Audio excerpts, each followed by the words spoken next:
Ahojte, dnes sme na pokeci s Ivanom, mladým podnikavým chalanom, ktorý chce niečo dokázať a má nejaké veci, ktoré už aj vytvoril na diplomovú prácu, takže ho teraz trošku vyspovedáme.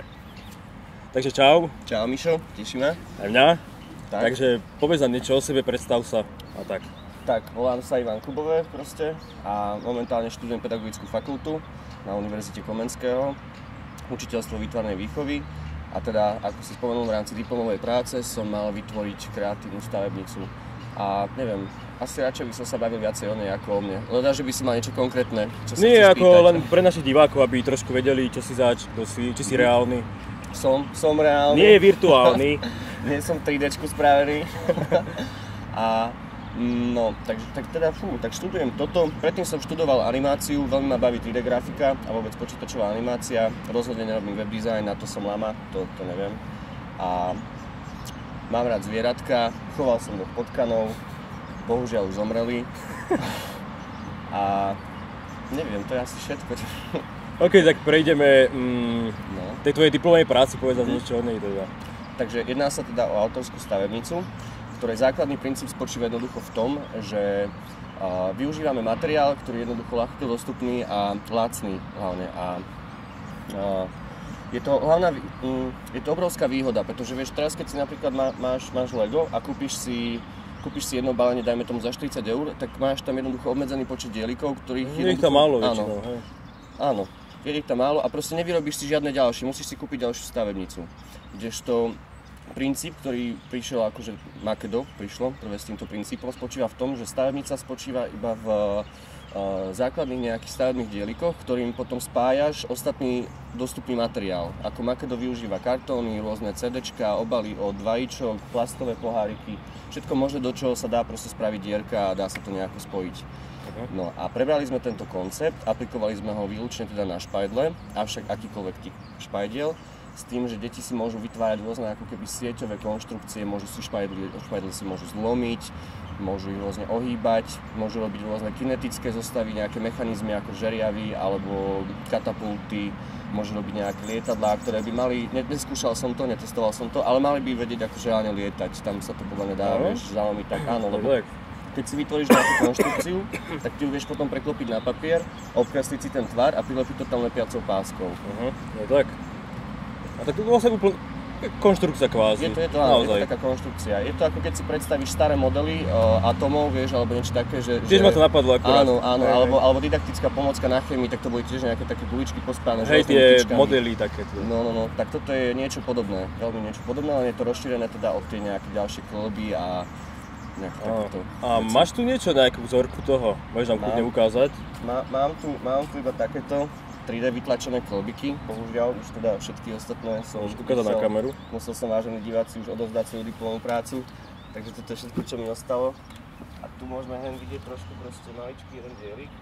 Toto je konkrétne trojosý kolb, kde vlastne tu máme jeden otvor, druhý a tretí a do každého otvoru si môže vlastne dieťa dať špajdlu, bohužiaľ to ešte máme čistené takýmto spôsobom, z druhej strany samozrejme si dá druhú špajdlu, takto si to môže zlomiť a má potom vlastne nejakú takúto, samozrejme môže ďalej napájať, len bohužiaľ tu nemám ďalšie dielky. Ďalšie napájať, bože, zakúptal som sa normálne, čo toto mám spraviť s tým so sebou. To nevadí, to kamera robí svoje. No, ale neviem, tak čo by som nepovedal, no. Pokračuj to, čo si skončil, že napájať na seba. Môže sa napájať na seba a to je vlastne všetko. Dieliky, ktoré sa môžu na seba napájať. Natáčaš?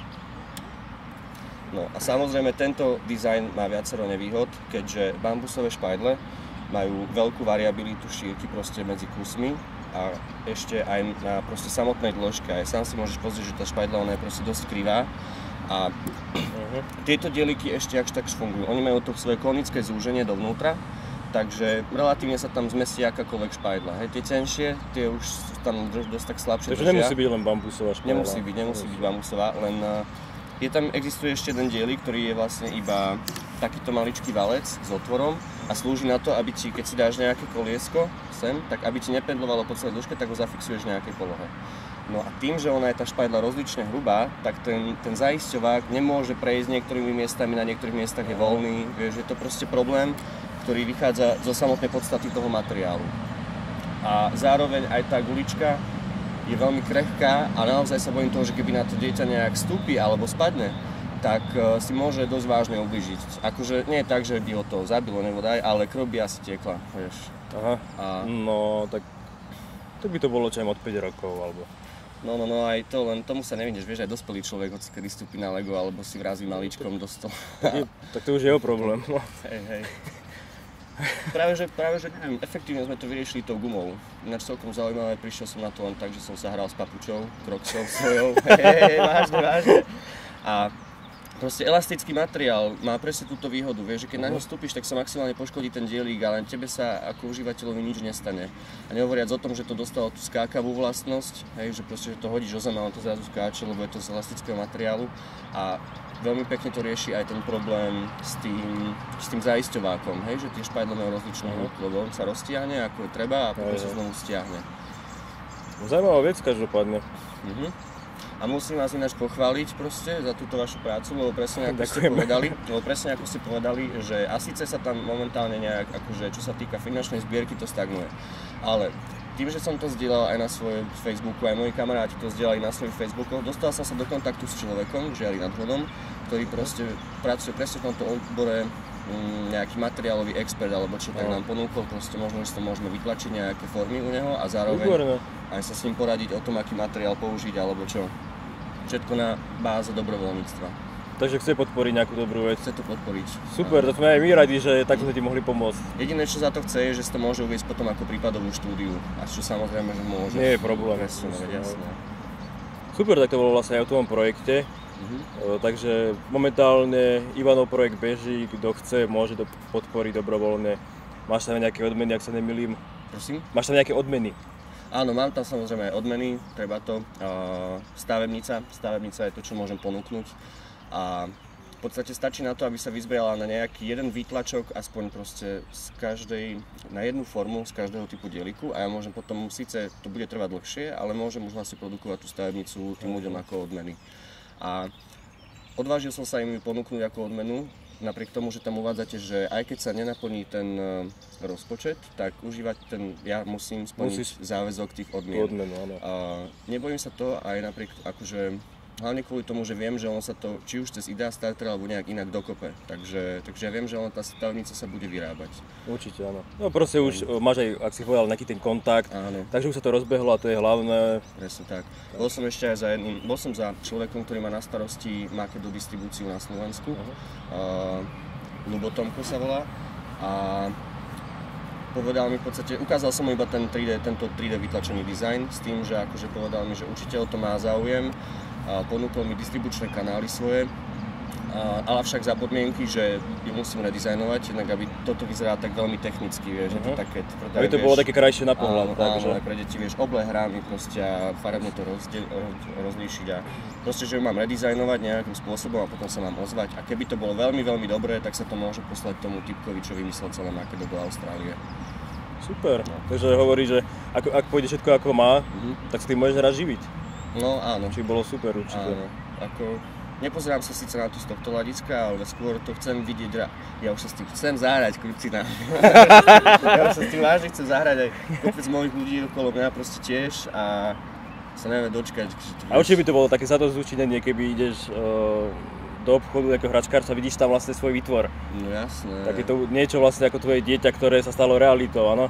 Ktoré nakoniec bolo porodené, tak môžem nazývať. Na niečom pracuješ a je tam vidno tie výsledky práce.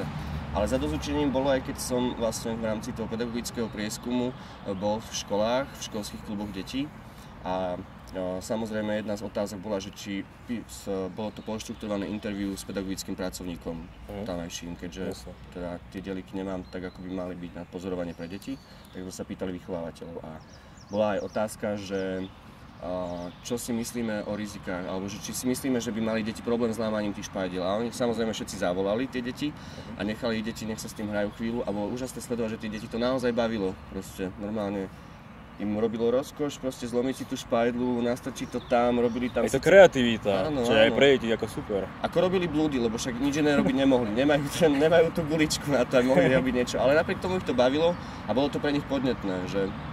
A jedna vychovávateľka mi povedala tiež, že očakáva taký nástup týchto kreatívnych stavebníc znovu, že ako bola aj Cheva a No najznámejšie je to Lego. No, Lego je najznámejšie. No. Tak. OK, takže povedz nám nejaké tvoje možno plány do budúcnosti, alebo okrem stavebnice. Okrem stavebnice, tak plány do budúcnosti sú hlavne v 3D grafike a v animáciách. Chcem sa živiť teda pravdepodobne robením videí, rôznych či už 3D alebo 2D, v After Effectoch alebo v 3D Maxku. A neviem, mám v tomto smere aj bohaté portfólio, aj skúsenosti, robím to už nejaký ten rok, aj mám nejakých klientov. Nie je to síce niečo také, že by ma to mohlo živiť na pravidelnej báze momentálne, ale nemusel som už rok nejak reálne brigádovať niekde, vieš, že ísť do Teska, ja neviem, za pokladňu, alebo niekde, vieš... Máš vlastnú brigádu. Áno, proste. Občas síce to je o hubu, ale väčšinou sa to zvládá. A ešte posledná otázka, už nebudeme trápiť. No. Čo si myslíš o Idea Starteri z hľadiska jeho budúcnosti na slovenskom trhu? Veľmi ma to nadchlo, keď som to zbadal, predtým som sondoval na podobných projektoch ako je Kickstarter a Indiegogo. A bohužiaľ som bol sklamaný z Kickstartera, že oni pokrývajú bohužiaľ iba anglicky hovoriace krajiny. Oni vlastne majú iba, netuším, USA, UK a Austráliu. A Britániu, možno aj Austráliu, to presne. No.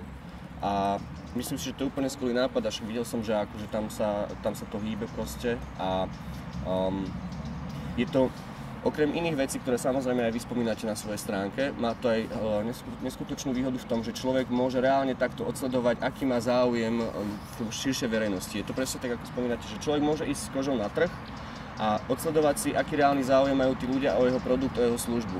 Hej, že to nie je teraz také, že...